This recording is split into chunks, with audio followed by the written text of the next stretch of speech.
En esta tarde y ver tantos hermanos de diferentes países de América Latina. De verdad que esto es un sueño hecho realidad. Vamos una vez más a buscar el rostro del Señor en una oración. Vamos a predicar su palabra. Y tal como veíamos esta mañana cuando Miguel exponía el texto de Hechos 20:28, eso es algo que sobrepasa por encima de la capacidad de cualquier ser humano. Si el Espíritu Santo no viene en esta tarde y se derrama en medio nuestro, yo voy a perder el tiempo y ustedes también. Y no hemos venido de tan lejos a perder el tiempo. Vamos a orar y vamos a pedirle al Señor que venga y derrame su gracia en medio nuestro. Padre, nosotros te damos muchas gracias por habernos permitido alabar, bendecir tu santo y precioso nombre a través de los cánticos de alabanza. Gracias por lo que nos diste esta mañana a través de la predicación de tu palabra.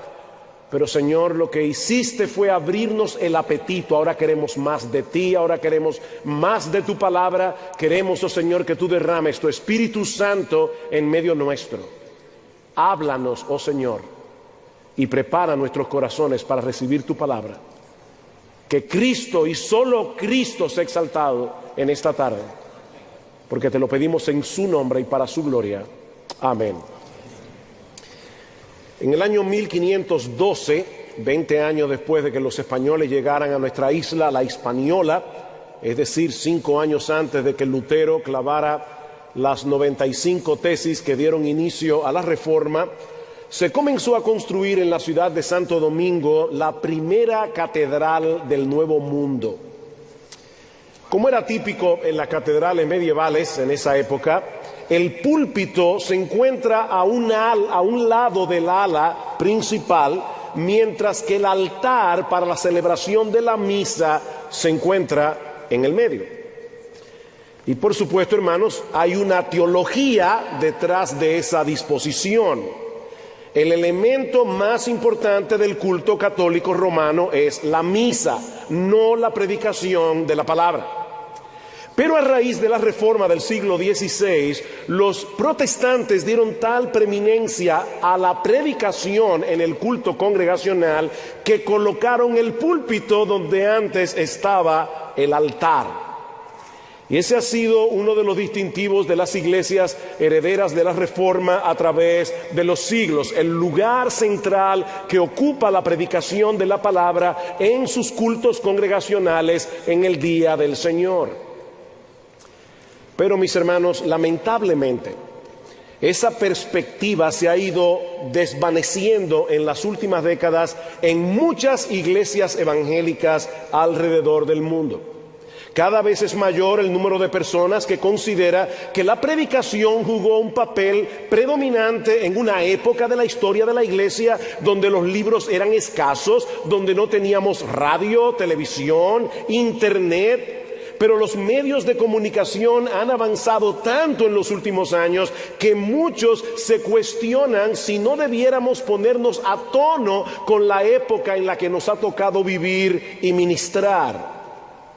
Por otra parte, debemos reconocer, mis hermanos, que la sociedad, sobre todo la sociedad occidental, ha experimentado cambios trascendentales a partir de la década de los 60. Vivimos en una sociedad profundamente relativista, radicalmente secular, que tiende a rechazar toda declaración que pretenda tener validez universal. Y aún de la capacidad que tiene el lenguaje hablado y el lenguaje escrito para comunicar las ideas en una forma objetiva y significativa. De hecho, hermanos, esta es una época en que las imágenes visuales parecen tener más preeminencia que las palabras. Sobre todo si el mensaje que tú quieres transmitir tiene más de 140 caracteres. Y a la luz de esa realidad, muchos se preguntan si la iglesia no debiera buscar otras formas más creativas de transmitir el mensaje del evangelio. ¿No deberíamos acaso reducir el tiempo de la predicación en nuestros cultos o sustituirla por videos, por dramas, por grupos de discusión? Bueno, ese es el tema que yo quisiera considerar con ustedes en esta tarde. El tema que me ha tocado es la predicación en el siglo XXI. Y quiero que vayan conmigo, por favor, a la segunda carta de Pablo a Timoteo. Segunda carta de Pablo a Timoteo, capítulo 3, versículo 14. Y vamos a leer hasta el capítulo 4, versículo 5. Dice así la palabra del Señor: pero persiste tú en lo que has aprendido y te persuadiste, sabiendo de quién has aprendido, y que desde la niñez has sabido las sagradas escrituras, las cuales te pueden hacer sabio para la salvación por la fe que es en Cristo Jesús. Toda la escritura es inspirada por Dios y útil para enseñar, para redarguir, para corregir, para instruir en justicia, a fin de que el hombre de Dios sea perfecto, maduro, enteramente preparado para toda buena obra. Te encarezco delante de Dios y del Señor Jesucristo, que juzgará a los vivos y a los muertos en su manifestación y en su reino, que prediques la palabra, que instes a tiempo y fuera de tiempo, redarguye, reprende, exhorta con toda paciencia y doctrina, porque vendrá tiempo cuando no sufrirán la sana doctrina, sino que teniendo comezón de oír, se amontonarán maestros conforme a sus propias concupiscencias, y apartarán de la verdad el oído y se volverán a las fábulas. Pero tú sé sobrio en todo, soporta las aflicciones, haz obra de evangelista, cumple tu ministerio. Como muchos de ustedes seguramente saben, segunda a Timoteo capítulo 3 versículo 16 es un pasaje clave del Nuevo Testamento para probar la inspiración de las Escrituras. Sin embargo, mis hermanos, es sumamente importante que tengamos en cuenta que el apóstol Pablo no está escribiendo aquí un tratado teológico sobre la doctrina de la inspiración. El apóstol Pablo tampoco está dando una clase de bibliología. Pablo está aquí advirtiéndole a su hijo en la fe contra el peligro de los falsos maestros. Pablo sabe que le queda poco tiempo, como él mismo señala en el versículo 6 del capítulo 4. Él sabe que las falsas doctrinas van a ser una amenaza continua a través de toda la historia de la iglesia. Así que era urgente que hombres como Timoteo asumieran el reto de aferrarse al evangelio de Cristo, persistir en el evangelio en medio de una creciente apostasía. Miren otra vez el versículo 14: pero persiste tú. Esto es lo que hacen los falsos maestros. Ellos se vuelven a las fábulas, ellos distorsionan la verdad, pero persiste tú en lo que has aprendido y te persuadiste, sabiendo de quién has aprendido y que desde la niñez has sabido las sagradas escrituras, las cuales te pueden hacer sabio para la salvación por la fe que es en Cristo Jesús. He ahí la primera exhortación de Pablo a Timoteo que nosotros encontramos en este pasaje: persiste en la palabra, persiste en las escrituras. Y es obvio, mis hermanos, que Pablo se está refiriendo aquí primariamente a las escrituras del Antiguo Testamento. Porque cuando Timoteo era un niño, el Nuevo Testamento ni siquiera se había comenzado a escribir. De manera que lo que Pablo le está diciendo a Timoteo es que él debía mantenerse aferrado al mensaje del evangelio que él había conocido desde la niñez. Pero noten, cuando su madre y su abuela le enseñaban el Antiguo Testamento, el mismo evangelio que él había aprendido de la boca del apóstol Pablo. Timoteo, no trates de ser original. Timoteo, mantente aferrado a lo que aprendiste desde que eras un niño, cuando tu mamá te enseñaba las historias del Antiguo Testamento, porque solo ellas pueden impartirte verdadera sabiduría, aquella sabiduría que nos lleva a confiar únicamente en Cristo para la salvación de nuestras almas. Y esto nos enseña, mis hermanos, que el Antiguo Testamento no es un conjunto de historias desconectadas entre sí, de las cuales nosotros podemos sacar algunas lecciones moralizantes. Es así como normalmente se enseñan las historias del Antiguo Testamento. Tampoco es la versión judeocristiana de la galería de los superhéroes de Marvel,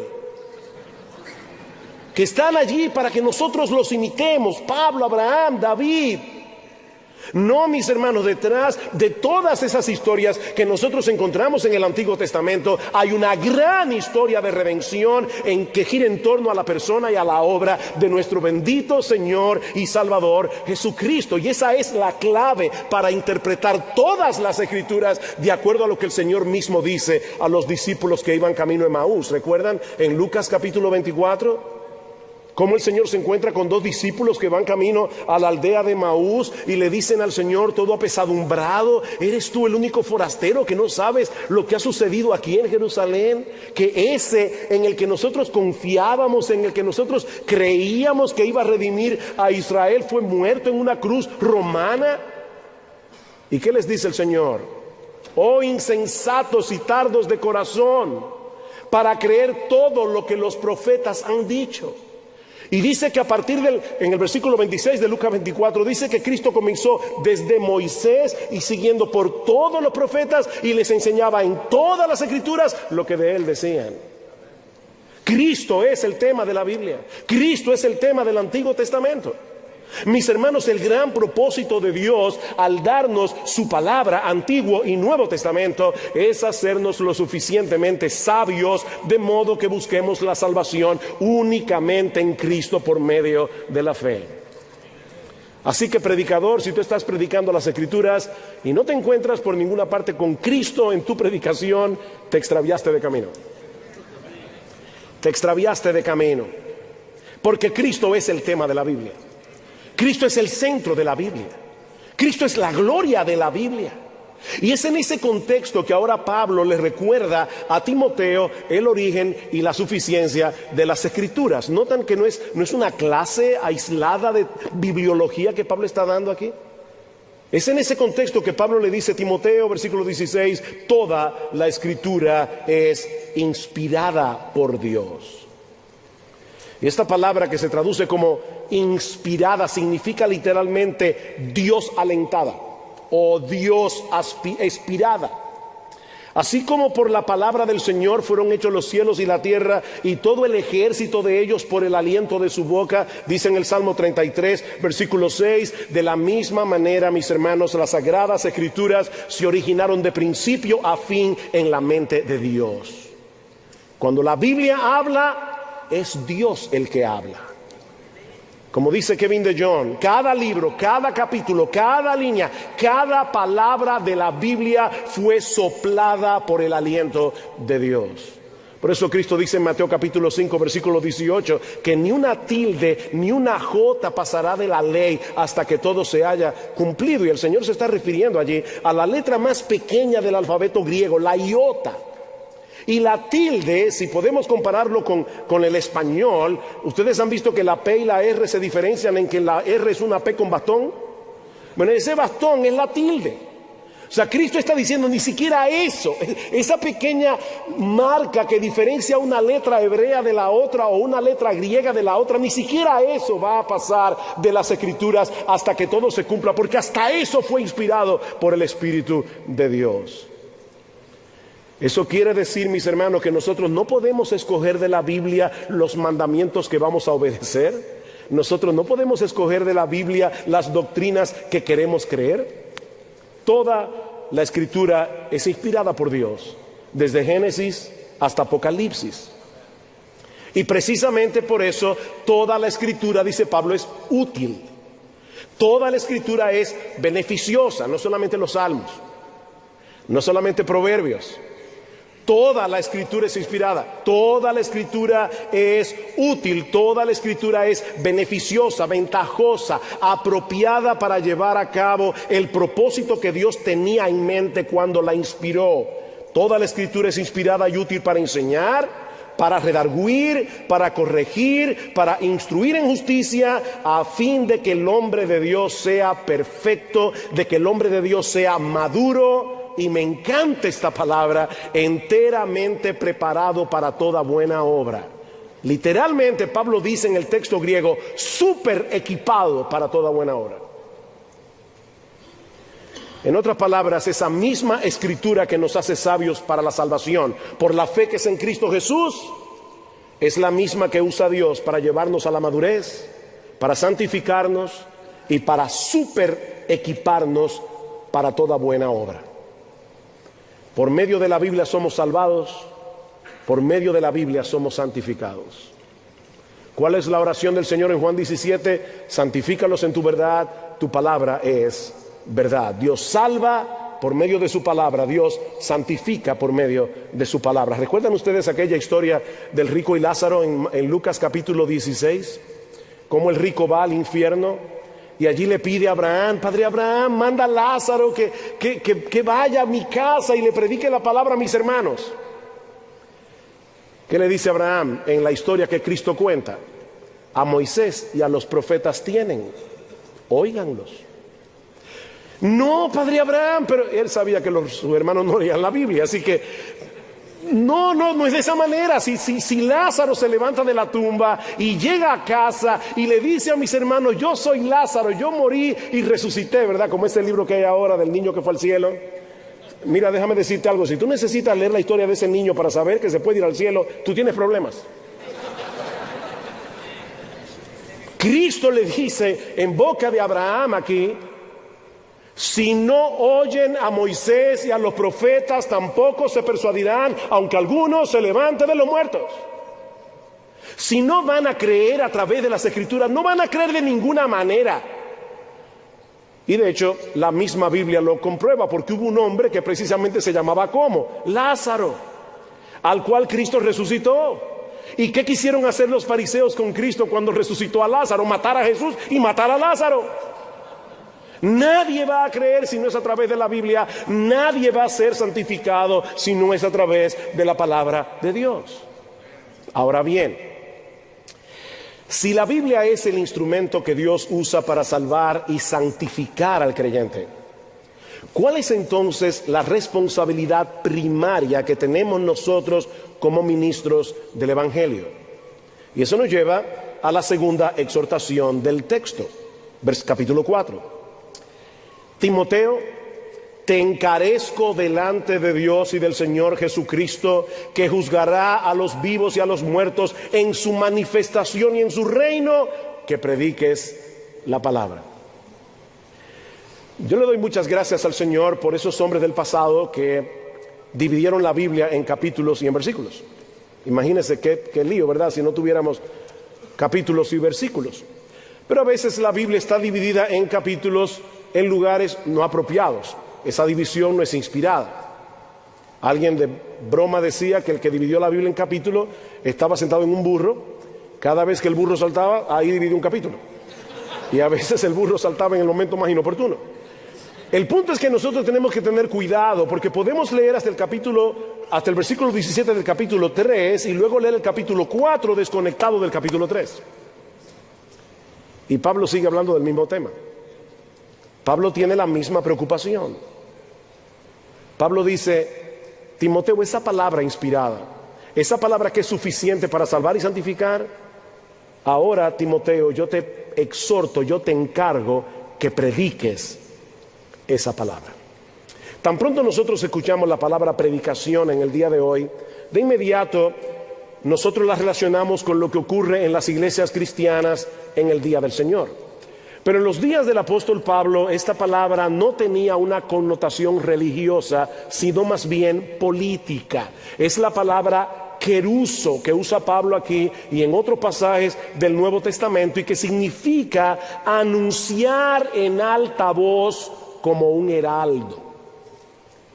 Cuando los reyes tenían un mensaje que comunicar al pueblo, ellos no hacían una rueda de prensa. Obviamente tampoco aparecían en televisión. Ellos enviaban un heraldo de pueblo en pueblo, de aldea en aldea. Y este heraldo tenía la responsabilidad de comunicar fielmente las palabras del rey, en alta voz y con autoridad. La voz del heraldo no debía ser rechazada, debía ser escuchada y obedecida como si fuera la voz del rey mismo, porque él no hablaba por su propia cuenta, él no transmitía sus propias palabras. El heraldo tenía la responsabilidad de proclamar el mensaje del rey con toda claridad, sin quitarle nada, sin añadirle nada. Y eso es precisamente lo que Pablo le está encomendando hacer a Timoteo en este pasaje. Timoteo debe persistir en la palabra, capítulo 3, versículo 14 al 17, Timoteo debe predicar esa palabra. Como decía hace un momento, Pablo sabe que le queda poco tiempo. Y aparte de eso, él conoce la timidez natural de Timoteo, como dice en el mismo capítulo 1 de esta carta. Él sabe que Timoteo podía sentirse abrumado ante el reto que tiene por delante, que Timoteo podía ser tentado a huir de su responsabilidad, de ahí la solemnidad de su exhortación. Te encarezco delante de Dios y del Señor Jesucristo. No es en su propio nombre, ni con su propia autoridad que Pablo está haciendo esta encomienda a Timoteo y por extensión a todos los ministros del Evangelio.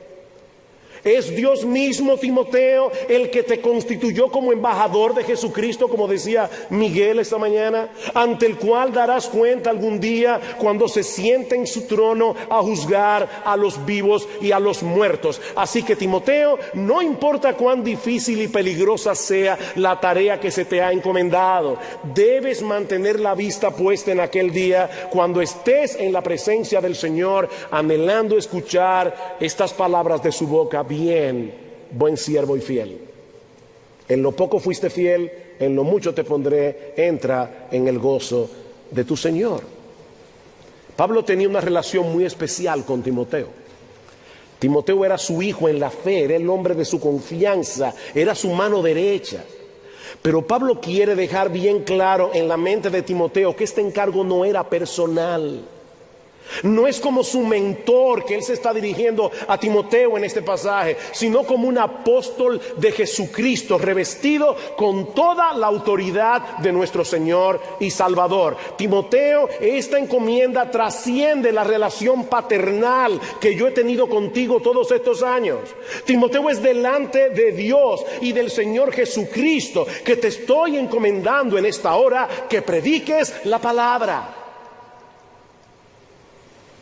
Queridos pastores y predicadores, cada vez que nosotros venimos al púlpito a predicar la palabra, debemos recordar que la única evaluación que cuenta no es la de los hermanos que despedimos en la puerta al final de cada servicio, y muchos de ellos son sumamente benévolos y nos dicen: qué buen sermón, pastor, gracias, me ayudó mucho, no importa cuánto hayamos tergiversado la Biblia.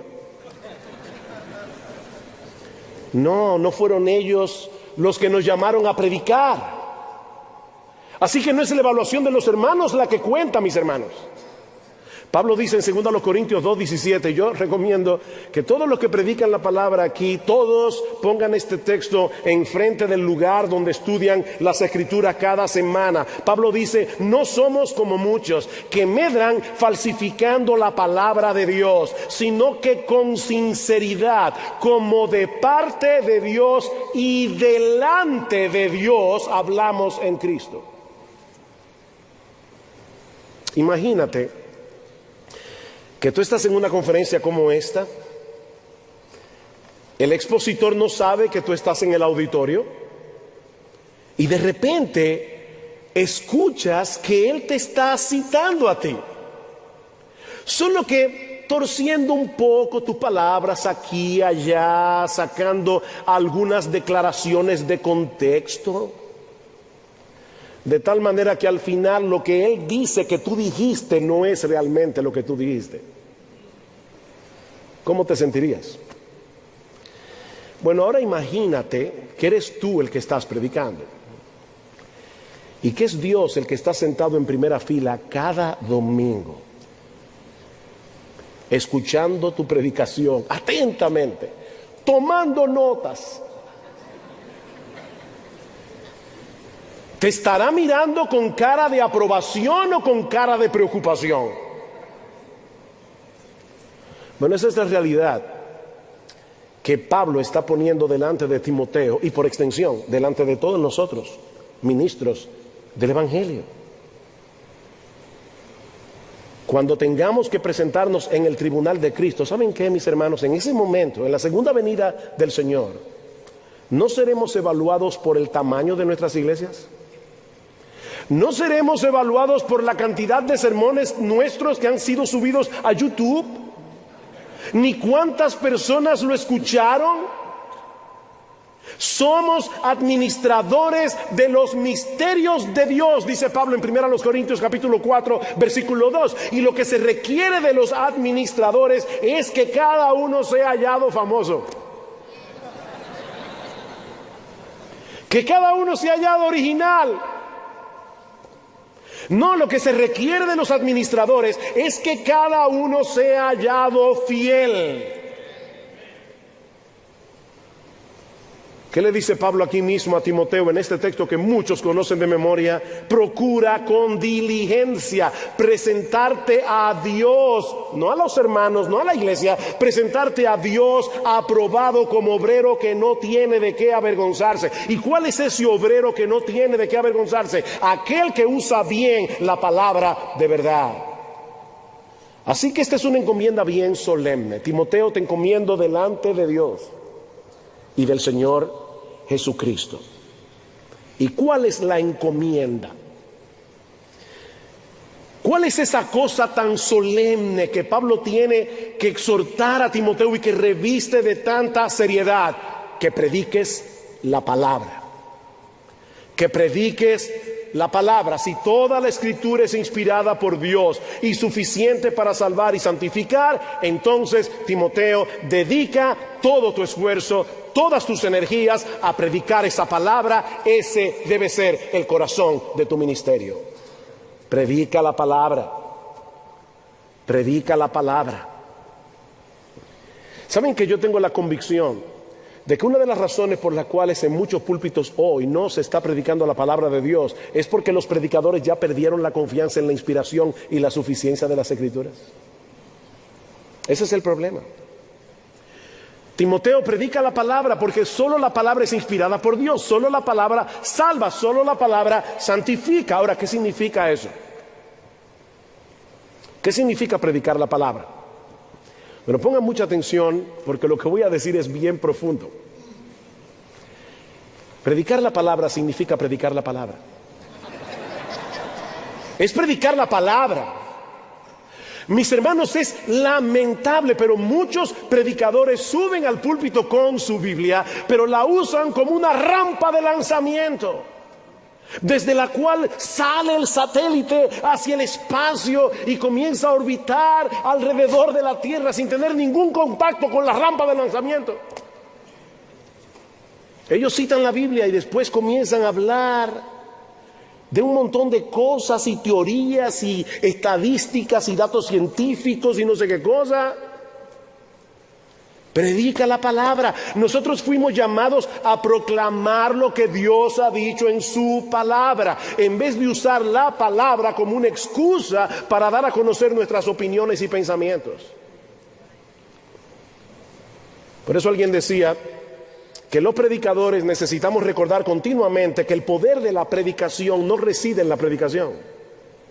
¿Oyeron eso? El poder de la predicación no reside en la predicación, sino en su contenido.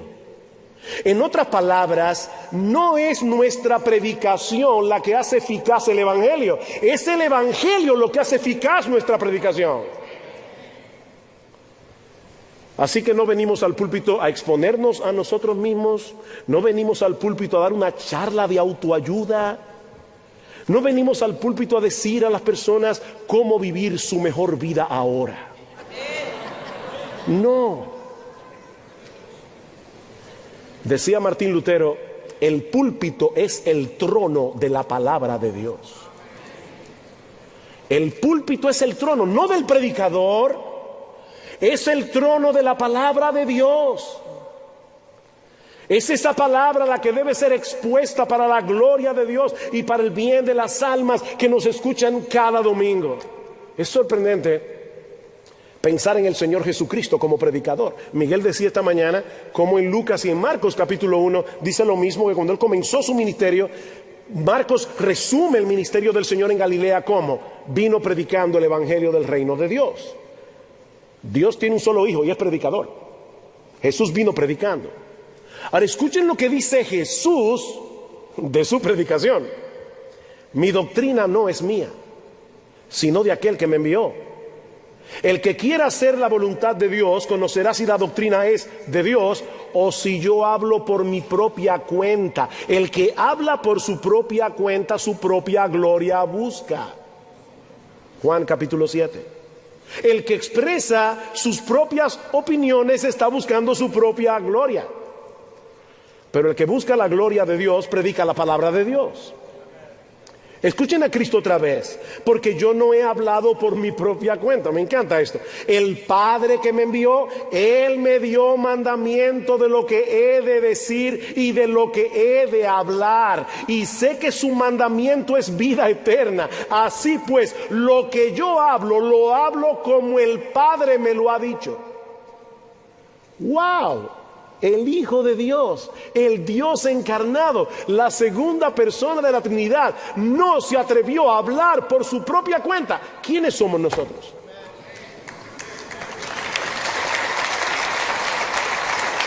Miren, mis hermanos, si hay algo que la iglesia de nuestra generación necesita con urgencia, y yo no estoy usando la palabra urgente porque suena bien desde el púlpito, es porque es urgente.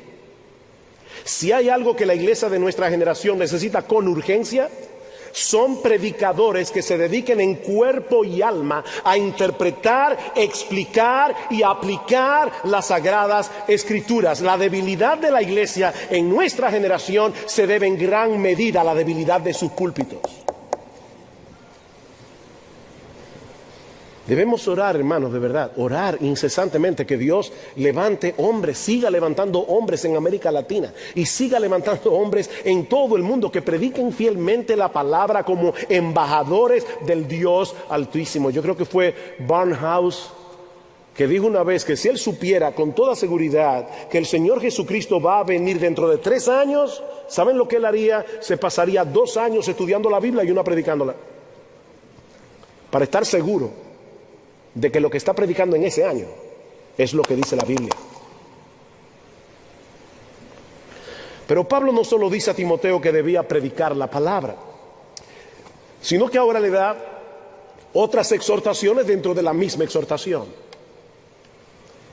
Y le dice: Timoteo, predica la palabra, pero predícala incesantemente, persistentemente. Versículo 2.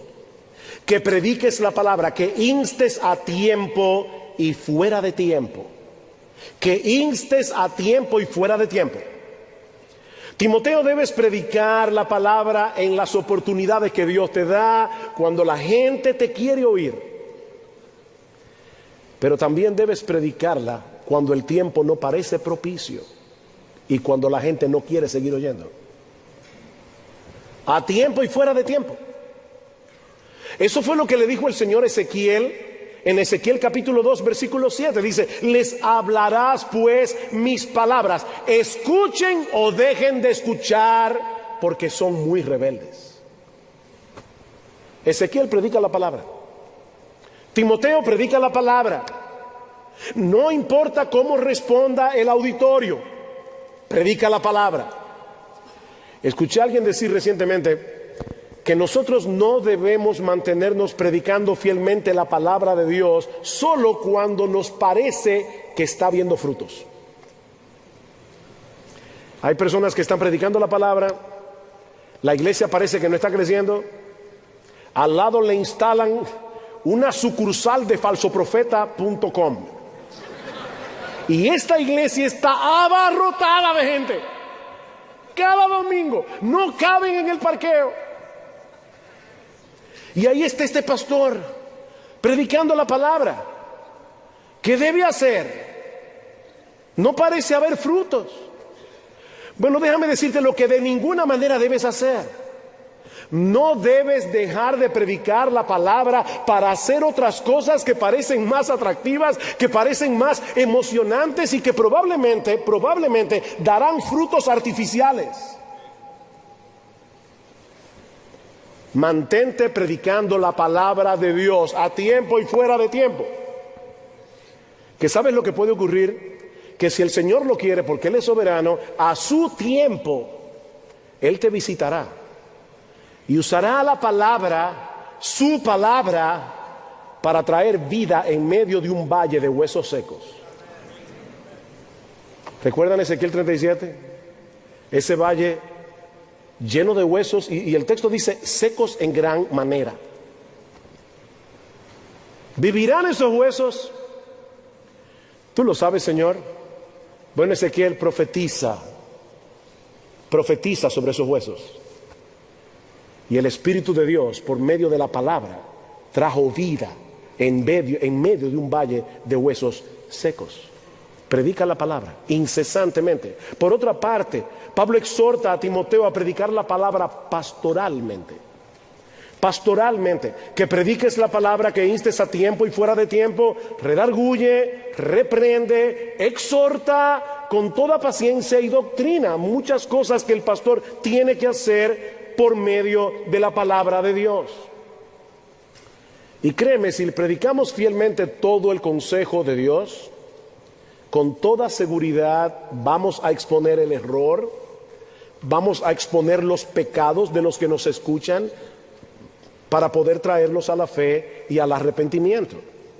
Debemos reprender, debemos redarguir, debemos confrontar claramente el pecado, aún sabiendo que ese tipo de predicación no es del agrado de todo el mundo.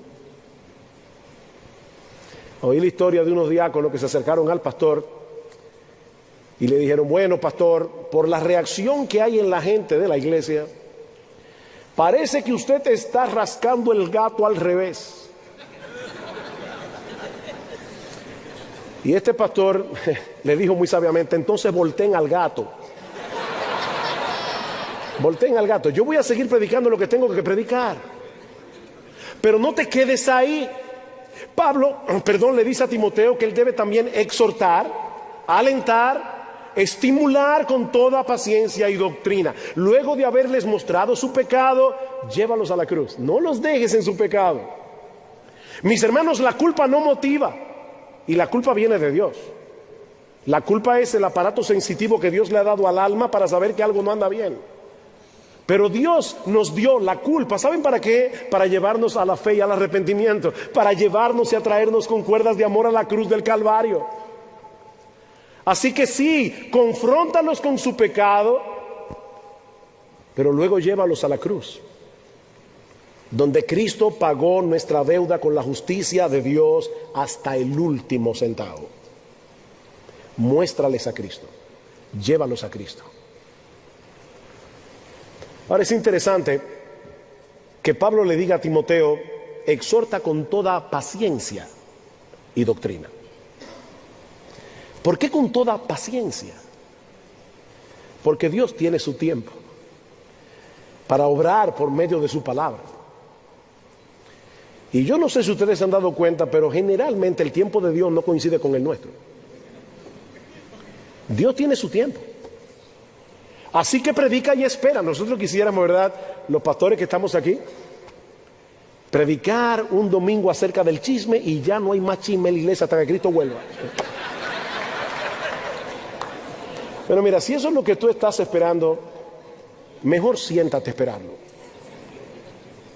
porque nunca va a llegar. La santificación no funciona así.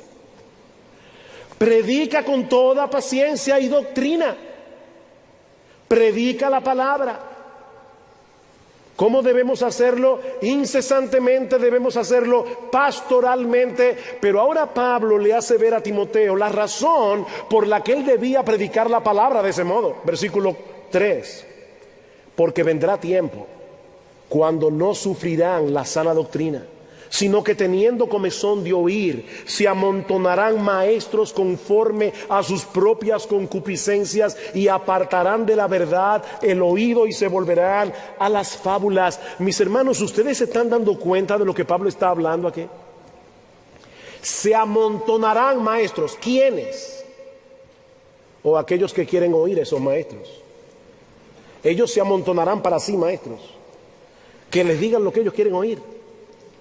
Pablo no se está refiriendo en este pasaje a los inconversos que están fuera de la iglesia, no, mis hermanos. Él está hablando de los inconversos que están adentro y creen que son creyentes.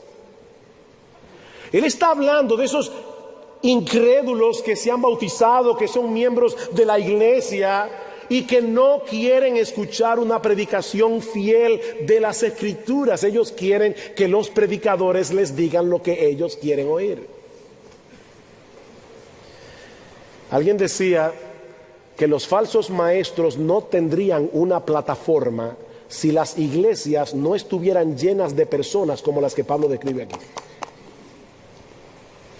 Y esta es una visión interesante, porque nosotros muchas veces hablamos de cómo se están multiplicando, ¿verdad?, los falsos maestros. Pero de lo que Pablo está hablando aquí es de cómo se están multiplicando en las iglesias los que quieren oír a los falsos maestros. Juan Calvino, comentando acerca de ese texto, dice: la locura de los hombres será tan grande que ellos no estarán satisfechos con unos cuantos engañadores. No, ellos desearán tener una multitud. Y el diablo siempre tiene a mano un número suficiente de tales maestros como el mundo lo quiere tener. El diablo tiene un arsenal de falsos maestros. ¿Cómo que tú lo quieres? Es de la prosperidad, no hay problema. Ahí sí hay muchos. ¿Qué es lo que tú quieres? Porque el diablo tiene un maestro para ti, ya preparado, ordenado y todo. Dice en Jeremías 5:30: cosa espantosa y fea es hecha en la tierra. Los profetas profetizaron mentiras, los sacerdotes dirigían por mano de ellos, y mi pueblo así lo quiso. Ahí estaban los profetas profetizando mentiras, los sacerdotes utilizando los falsos profetas y el pueblo contento. Eso era lo que ellos querían. ¿Qué debemos hacer nosotros ante esa terrible realidad? Capítulo 4, versículo 5. Pero tú, ven otra vez el pero tú del versículo 14, del capítulo 3. Eso es lo que están haciendo los falsos maestros. Pero tú, Timoteo, tú eres diferente. Pero tú, sé sobrio en todo. Timoteo, mantente alerta. Timoteo, cuídate a ti mismo en medio de tanta apostasía. ¿Recuerdan el texto que Miguel expuso esta mañana en Hechos capítulo 20, versículo 28? Tened cuidado de vosotros mismos y del rebaño en que el Espíritu Santo os ha puesto por obispos para apacentar la iglesia del Señor, la cual él ganó por su propia sangre. ¿Saben cuál es la razón que Pablo da en el versículo 29? Miguel lo leyó esta mañana. ¿Cuál fue la razón? Porque de entre vosotros mismos se levantarán lobos rapaces que no perdonarán al rebaño, del cuerpo pastoral de la iglesia. Y uno se pregunta, ¿cómo es que algunos pastores comienzan su ministerio predicando fielmente la palabra de Dios y terminan apostatando? ¿Cómo es que eso ocurre? Pablo lo dice en 1 Timoteo capítulo 2. Escuchen esto, 1 Timoteo 1:18. Este mandamiento, hijo Timoteo, te encargo, para que conforme a las profecías que se hicieron antes en cuanto a ti, milites por ella la buena milicia, manteniendo la fe. Y siempre que en el Nuevo Testamento aparece la fe con un artículo definido, no se refiere a nuestra confianza en Dios, sino al conjunto de doctrinas que conforman nuestra fe, lo que nosotros creemos. Dice, manteniendo la fe y una buena conciencia, desechando la cual naufragaron en cuanto a la fe algunos. ¿Qué fue lo que estos hombres desecharon que terminaron naufragando? ¿La fe o la buena conciencia? La buena conciencia.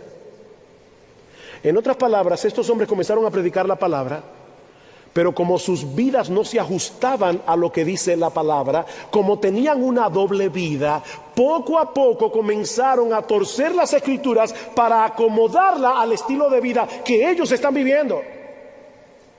Y así terminaron apostatando de la fe.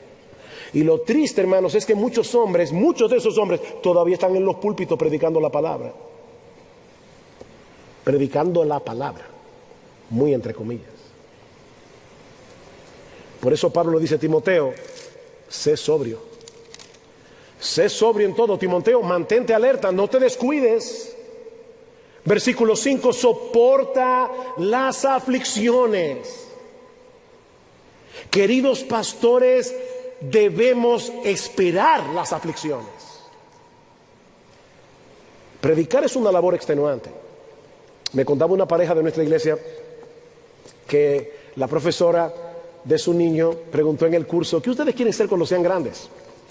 Y esto es una historia verídica. Yo sé que hay varias versiones de esta historia, pero esta fue verídica. Pasó en nuestra iglesia. Y el niño le dijo: yo quiero ser pastor. Y la maestra estaba tan contenta.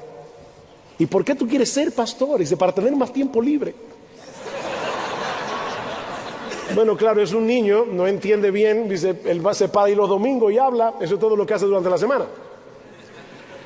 Pablo dice en 1 Timoteo 5:17: los ancianos que gobiernan bien sean tenidos por dignos de doble honor, mayormente los que trabajan en predicar y enseñar. Y la palabra copiao, la palabra griega que aparece allí, es la misma palabra que se usa en Apocalipsis capítulo 2, versículo 2, cuando el Señor le dice a los hermanos en Éfeso: yo conozco tu arduo trabajo y paciencia. La predicación es un trabajo arduo. Decía John Chapman, y esto es una nota de aliento para todos los predicadores aquí, le decía: no se preocupen, la predicación es difícil solamente en los primeros 50 años. Qué aliento. Qué aliento. Cada semana dedicando horas para entender el texto bíblico, y luego que tengo el texto, tratar de poner todo esto en orden para explicarlo con claridad y aplicarlo al corazón. Llega el domingo, predicamos la palabra, terminamos agotadísimo. Llega el lunes y estamos en cero otra vez para el domingo. Semana tras semana, mes tras mes, año tras año.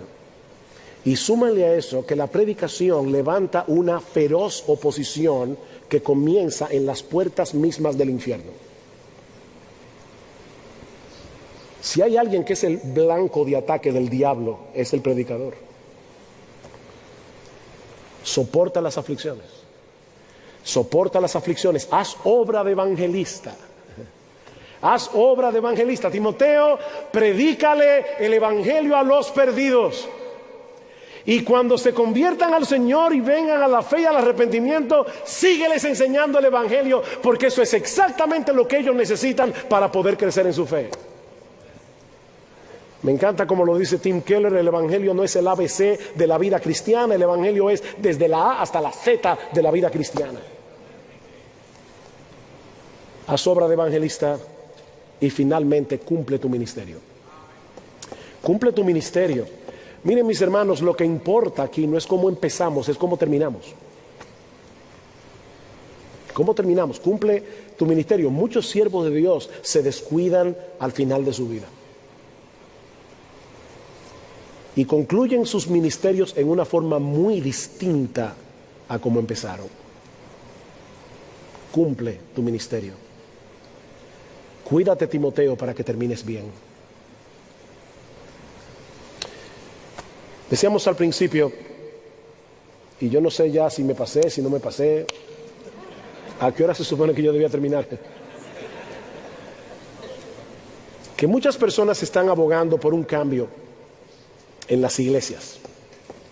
Tenemos que amoldarnos a la época. Mis hermanos amados, las ideas vienen y van, pero la iglesia de Cristo seguirá siendo edificada por su Señor y Salvador sobre el mismo fundamento que los apóstoles establecieron hace 2000 años. Es verdad que el mundo ha cambiado mucho en las últimas décadas, pero ¿saben qué? El evangelio nunca ha sido potable para el hombre incrédulo, ni la metodología de proclamarlo tampoco. La predicación no fue útil en el tiempo del Señor y en el tiempo de los apóstoles porque era potable para la época, no.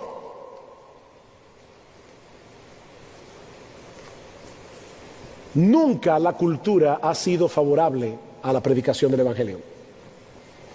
Piensen en Roma. Los romanos El imperio que gobernaba el mundo en aquellos días, una de las mayores dificultades de los romanos para aceptar el evangelio era el orgullo que ellos tenían de su poder. Ahora imagínense, mis hermanos, el desprecio que estos romanos tendrían que sentir por la predicación del evangelio. Los cristianos proclamaban que el Salvador del mundo era un judío que había sido crucificado en una cruz precisamente por un procurador romano. Eso no tenía ningún sentido. ¿Cómo podía ser el Salvador un hombre que ni siquiera pudo impedir que lo llevaran a la cruz? Y para colmo, sus seguidores no contaban con ninguna cosa espectacular para ganar adeptos. Lo único que hacían era predicar la palabra, hablar de ese Salvador y de esa obra redentora. Y sin embargo, ahí está Pablo queriendo ir a Roma a predicar el evangelio. ¿Saben por qué? Porque no me avergüenzo del evangelio, porque es poder de Dios para salvación a todo aquel que cree. Yo no necesito otro recurso, dice Pablo, para conquistar a estos romanos orgullosos. El evangelio es poder de Dios. O como diría Pablo en su carta a los Corintios, lo débil de Dios es más fuerte que los hombres. Luego estaban los judíos. Así como la mentalidad del romano giraba en torno al poder, los judíos estaban más interesados en los milagros. ¿Ven que hay nada nuevo debajo del sol? Los judíos piden señales, dice Pablo. Ellos querían ver demostraciones visibles de la veracidad del evangelio. ¿Cómo podían ellos aceptar la idea de un Mesías crucificado? La predicación del evangelio era un tropiezo para los judíos, dice Pablo, una piedra de escándalo. Y por último estaban los griegos, orgullosos de su filosofía, orgullosos de su oratoria. Cuando los primeros predicadores del evangelio se presentaron delante de estos hombres a proclamar en un lenguaje llano, en un lenguaje sencillo, que Dios había venido en carne, que había muerto en la cruz para proveer salvación, eso no tenía ningún sentido tampoco. Así que la predicación del evangelio no era potable para los romanos, no era potable para los judíos, ni era potable para los griegos, y sin embargo los apóstoles no buscaron otra alternativa. Ellos sabían que ese era el instrumento por excelencia que Dios habría de usar para salvar a los pecadores. Dios escogió la locura de la predicación para salvar a los creyentes. Yo predico a Cristo y este crucificado. Para los judíos, tropezadero. Para los gentiles, locura. Mas para los llamados, así judíos como griegos, Cristo, poder de Dios y sabiduría de Dios. Sí, yo sé que la predicación es despreciada hoy. Tal vez más despreciada que en ningún otro momento de la historia. Oh, pero amados predicadores, eso que muchos consideran una locura, un tropiezo y una necedad, sigue siendo poder de Dios para salvación a todo aquel que cree, y sigue siendo el alimento divino que tiene poder para fortalecer la fe de los que creen. El problema es que Satanás sabe eso. Y él hace todo lo posible para que las iglesias se dediquen a hacer cualquier otra cosa que no sea predicar la palabra. El diablo le tiene pavor a la predicación. Y lamentablemente hay muchos evangélicos haciéndole el juego. Hermanos, el espíritu de los romanos no cayó con la caída de Roma. Todavía hay personas que son adictas al poder y que les impresiona esos ministerios que hacen un despliegue de espectacularidad. Disney World en la iglesia.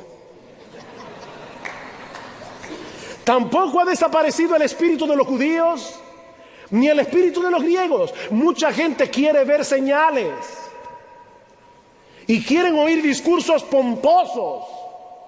Pero Cristo nos ha enviado a conquistar el mundo por medio de la predicación del evangelio. Las puertas del Hades no prevalecerán cuando la iglesia predica el evangelio. Así que predica, mi hermano, porque a Dios le ha placido salvar a los creyentes por la locura de la predicación.